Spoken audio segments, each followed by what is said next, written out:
Kalau ditanya siapa sebenarnya lebih capek antara laki-laki atau perempuan, jujur aja yang paling capek itu justru laki-laki. Mungkin banyak perempuan bakal protes, lah kita ini juga kerja, ngurus anak, ngurus rumah, semua dikerjain. Benar, tapi coba dengar dulu sampai habis biar kamu paham kenapa laki-laki sering lebih lelah dari yang kelihatan. Seorang pria dari muda sampai tua pikirannya nggak pernah lepas dari keluarga. Setiap hari waktunya habis buat kerja. Uang yang dia hasilkan pun jarang dia pakai buat diri sendiri.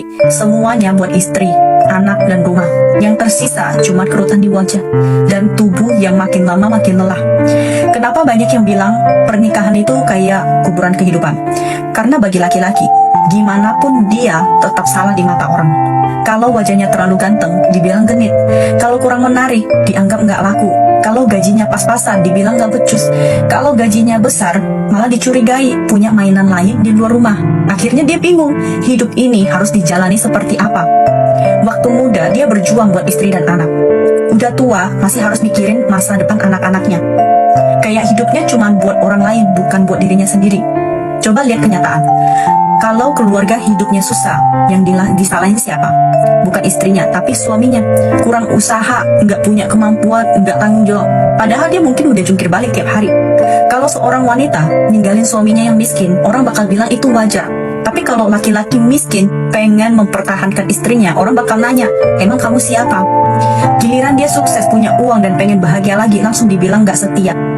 Kita sering teriak kesetaraan gender, tapi coba lihat kenyataannya. Laki-laki dituntut buat jadi anak yang berbakti, suami yang bisa menafkahi, ayah yang bisa jadi panutan, dan pekerja yang gak boleh salah langkah sedikit pun. Karena sekali jatuh, yang ikut jatuh bukan cuma dia, tapi seluruh keluarganya. Beda sama perempuan. Kalau dia memutuskan untuk istirahat di rumah, gak ada yang nyalain. Tapi kalau pria kehilangan pekerjaan, semua mata langsung menghakimi. Makanya banyak pria sekarang pulang kerja bukan langsung ke rumah, mereka duduk dulu di kendaraan, ngerokok, diam. Karena cuma di situ dia bisa jadi dirinya sendiri tanpa harus jadi ayah, suami, atau anak. Begitu pintu rumah dibuka, dia langsung kembali jadi sosok yang semua orang bergantung padanya. Tapi nggak ada satupun tempat buat dia bersandar. Jadi buat para istri, kurangin sedikit keluhan, tambah sedikit pengertian. Dia mungkin nggak selalu romantis, tapi dia capek bukan karena nggak cinta, melainkan karena terlalu banyak menanggung semuanya sendirian. Berilah dia sedikit perhatian dan dukungan.